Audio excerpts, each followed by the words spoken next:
Hey guys, welcome back. We're gonna do tour part 2. So this is the east facing side of our house. And part of it is my garden, and then part of it is like also my garden, but it's a memorial garden for my mom, who passed away a couple years ago in July.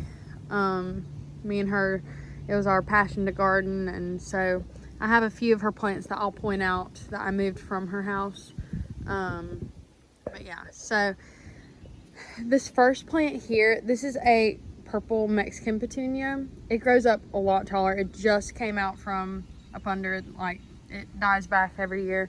And I'm actually thinking, I have 2 of them, and I'm gonna move one, I know, and I might move this one too to my grandma's. I'm not sure, but there's that. And then this is a yellow knockout rose, and it has bloomed so pretty. So it starts out like this darker yellow color, and then it turns like a buttery yellow with a darker center. So it's really pretty.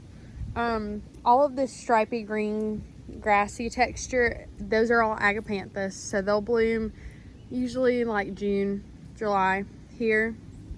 I'm in Lower Alabama, zone 8. So usually it blooms around that point. Big, huge bowl, like big, huge round spheres. And I'll do another tour, hopefully in the upcoming months of that. But along the side here, I have transplanted 3. It's like a buttery cream colored lantana. So I'm really excited about those coming up. And I wouldn't mind popping a few more in there to just make it like a big drift of the lantana. And then I decided I really wanted something that had some blue foliage over here, because it's just a bunch of green. I mean, there's a bunch of different textures, but it's a lot of green. So for my blue, I popped some Dichondra Silver Falls in between all of the agapanthus, and there's one down there, and I'm hoping that they will just become a really good ground cover. They are a perennial in our area. They die back, but then they come back, so we'll see. I would love to get it to where I don't really have to pine straw a whole lot over here. I can just let that go, and it kind of be a weed suppressant too. So down the way here, I have 4 of the sun hostas, like in the front garden. This one's of course the best because it gets the most shade, and then they just kind of get smaller from that point. So I think I'm gonna move, just ignore the weeds. There's a few I need to weed over here, but I think I'm gonna move these last 2 to the back where my mom's flower bed is, just because they just get too much sun, and our sun here is really hot and brutal. They get sun till about 1 o'clock, 2 o'clock, and they don't like it. And then this is actually a climbing rose that I put on a 3 like obelisk type thing, or I guess a trellis. It's a trellis. But I actually got all of this from my mom's house. It was hers. And this is her climbing rose. It's very beautiful. I think it might be an iceberg. I don't know, but it's a very delicate white, and it smells divine. They smell so good. It's all budded up, and I just transplanted this like in February, I think. So it's done amazing, and I gotta keep training it over to the other trellises. But you can see the little like soft tie. It's like a plant tie that I got off of Amazon, actually, that has done really well for it to kind of train it. Like I've already started training one that way on that trellis right there. In front of it, this is a limelight hydrangea. This is probably the best this limelight has ever looked, and I'm sorry the sun's kind of still peeking through over here, but this is the best that this limelight's looked. I mean, it has put on so much growth. I did give it some rose tone earlier this spring, and kind of top dressed it with some compost, and the amount of growth it's put on, like, it starts way down here, and that's how much it's put on so far. And it doesn't even have blooms yet, but the amount of growth is crazy. I'd say this is pushing almost, it's probably 4.5 foot tall right now at the tips there. So I'm really excited about that. Back here, I transplanted this when I shouldn't have. I transplanted this about a week and a half ago. I don't even think it was a week ago. It may have been about a week ago, but it's still, I have to water it, and it still looks like this during the day. In the evening, it does perk up, but this is a pink knockout rose that I will post the video. Last fall, last summer, I had an actual bush, and it just sprung up this really thick stem from the base, and had a really pretty display on top of it. And I was like, you know what, I'm gonna take a shot at this and try my shot at a rose on standard. So I did cut down all the rest of the bush, and it really came out really nice this year. Like I said, in the evening it's a lot prettier, but and I think in a few weeks, once it really gets its legs up under it and its roots better, it will be better. Because I did put a lot of Biotone starter fertilizer in the hole whenever I transplanted, so I'm hoping in the next couple weeks it'll really take off again.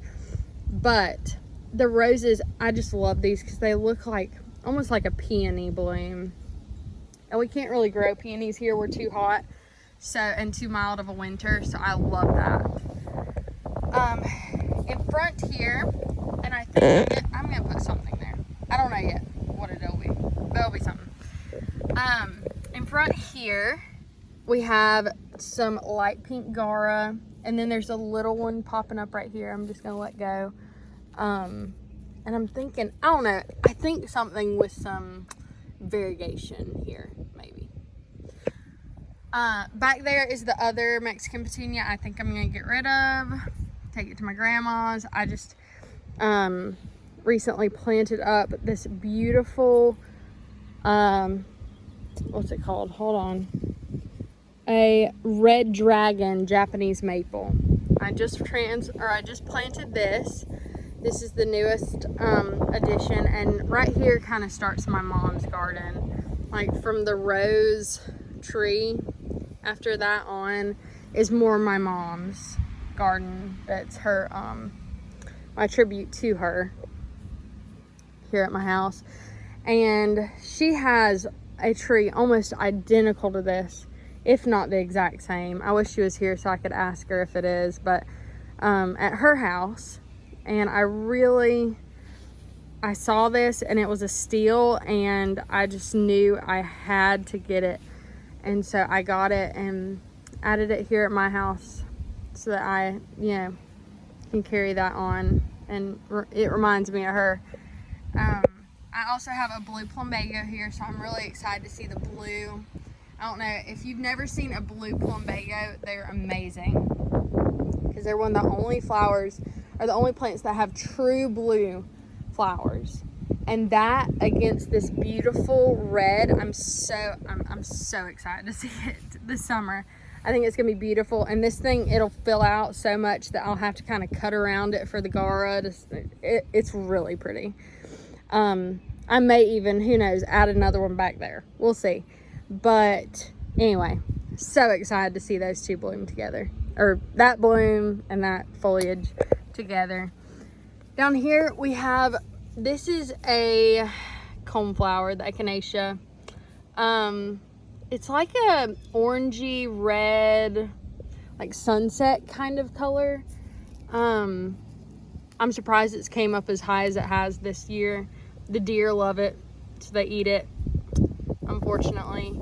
But I have this one, and then I also have a tiny one right here that I may pop into a pot until it gets a little bigger. Back here is a Encore azalea.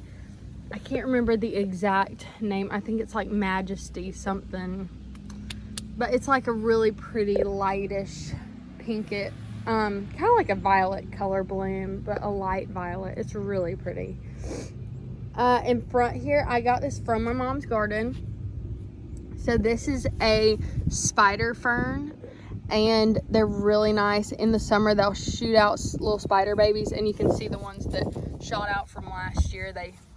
Some of them decide to dig in and, you know, make a home for themselves there. So I'll have to dig those up if I don't want them. I don't know. I may continue them on and let those grow and be like a bigger spot of them there. Back behind it, this is, and I'm very excited for this. Just ignore this. I really have to get back here and weed and put some pine straw down. But this is a fairy trail bride hydrangea. And it's a trailing hydrangea, or a cascading hydrangea. Sorry, not trailing, cascading.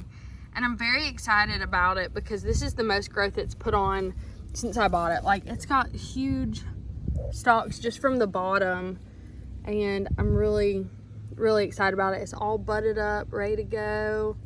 So we'll see. It's nothing like any hydrangea I've ever seen.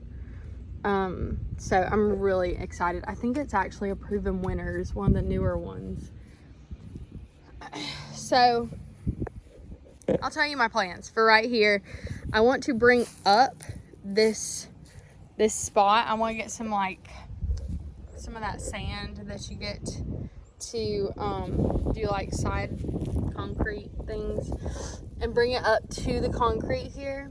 And then I plan to put some flagstones down, and maybe put some dichondra silver falls in between them, or some small gravel, sand, something in between them.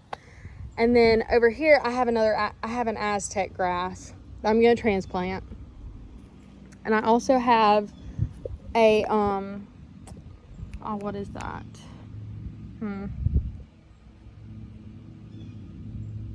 I can't think of the name of it, but it shoots out. It's a proven winners, I know that. And it's an annual in most places, but it shoots out really pretty blue and white bell type flowers. It's really pretty. So that's coming back, and I'm going to transplant it. It's like a lavender and white. And then I have some trumpet flowers that shoot out the lighter pink too, like bell star blooms. So, and I have a bunch of those, like they kind of self-seed themselves over here. They're like all behind this hydrangea here, and there's some on the other side of it. So I'm going to pull those up and transplant them. But this is my mom's 16-year-old hydrangea from her house. Me and my brother dug this thing up and transplanted it here back in January. And I must say, it's leafed out pretty good. It does have some buds on it. This one's the one that's the closest to blooming. I'm excited about it, but I'm really hoping it'll continue to bud out nicely, because I just don't think it's budded out enough, like leafed out enough to where it's going to tolerate winter very well. I knew moving it, I was going to have to baby it really hard for a few years, and it's just made me really nervous. My brother and dad own a sprinkler system company, so they got me hooked up with like really good drip tubing. It puts out a lot of water on this thing, because hydrangeas just require that. And one with this big of a canopy and, you know, a not so big root ball anymore, I mean, we're having to put about 12 gallons of water on it a day to keep it happy. Now, I know it is in full sun, and I have plans to get it out of that. I'm still trying to find them, but I want a couple Natchez crepe myrtles. They get like 25 foot tall, I think, but their canopy is very weepy, and they have white blooms.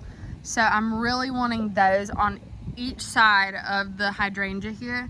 And then I'm thinking on this side, where it goes, it'll kind of like weep over the pathway, and then like the white blooms in the summer, and then this Japanese maple. The Japanese maple gets like 8 to 10, or hold on, I can tell you, it's still on here.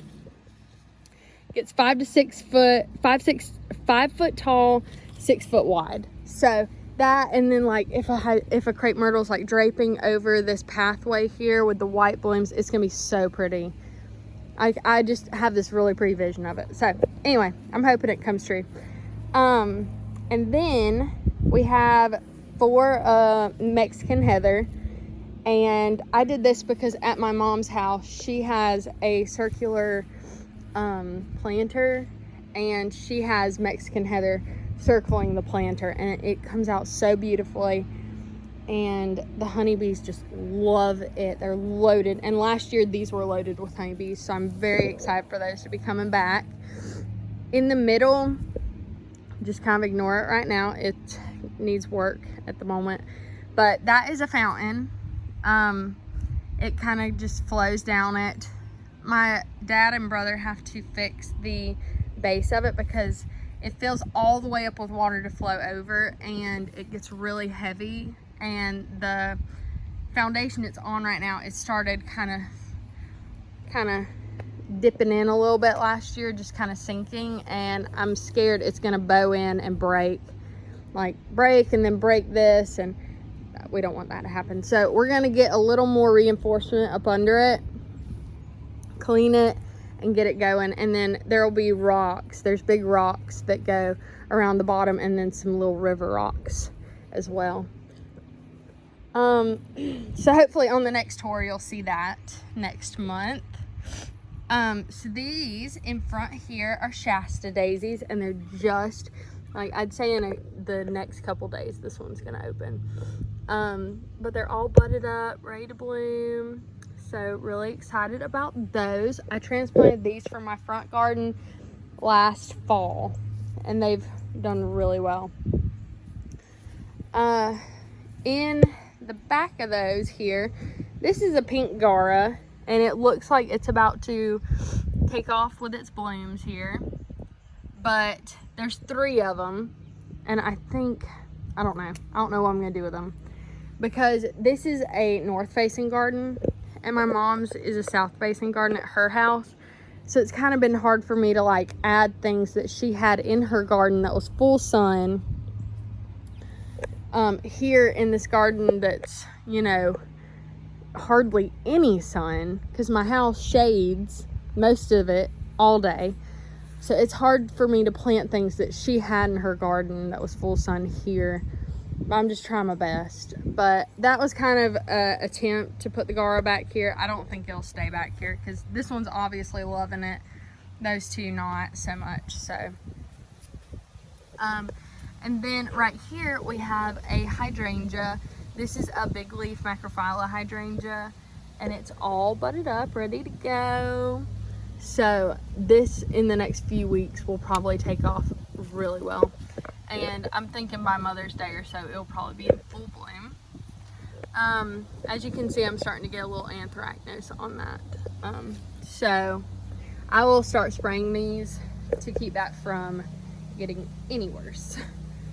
In front here, so these are either Blue My Mind or Blue Days evolvulus. Can't remember which one, but they come up from the ground every year. So usually around like June, whenever it starts getting like really hot, like the temperatures start picking up pretty good, they'll take on a lot of growth and just take off. But they have really pretty blue blooms. This is another one that has like real blue, true blue blooms, and it's really pretty. I think in the next tour you'll probably see that. But I have 4 of them, one here, and it's just all along the way here, kind of sporadic. So one there, and one over here that's just starting to creep up out of the ground. So those will be really pretty. So those are blue, and then the centerpiece of this flower bed is the lantana tree, and we have had this tree since 2022. I bought it the fall that my mom passed away. She passed away in July, and I bought it, I guess, in August. And it has done so good. I trim it back every early fall or early winter. No, yes, early winter. I trim it back once all the leaves have dropped, and because the canopy by the end of the summer, it gets so heavy and weighed down, it can't take it. So I trim it back, but the hummingbirds and butterflies love this tree. And you can see why. I mean, it is beautiful. So that's a lantana. And then right up under the lantana, I'll kind of crouch down here. So up under it, I have two Big Daddy hostas that came from my mom's garden. We had planned on moving them before she passed away, and she was gonna put in two lace cap hydrangeas in their place. And so after she passed away, I went over and got them and moved them, and this is the best that they've looked yet. But there's one on either side there, and they're taking off and looking really, really good. And then behind it is a couple Aztec grass, and I think I'm gonna move this one over here. So we have like variegation throughout the flower bed. And then right in front of the lantana tree, we have, this also came from my mom's flower bed. It's her Fire and Ice hosta. And honestly, I don't know. I need to look up, these are like lantana roots. They're like, they don't go underground. They just spread on top of the surface, and they go everywhere. But anyway, I need to look up the stats of this hosta because it has never gotten big. I mean, honestly, this is probably the biggest it's ever been. I think it's never had more than like a leaf or two, and it looks like it's about to pop out another leaf. So I don't know. I don't know if it's supposed to be small or if it just doesn't like our climate. I don't know. Let's see. Let's go on down the line. So like I said, that's another Blue Days. This is another spider fern. This is a baby from the one that I showed you a minute ago.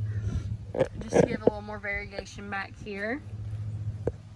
This here is a Diamond Lake hosta.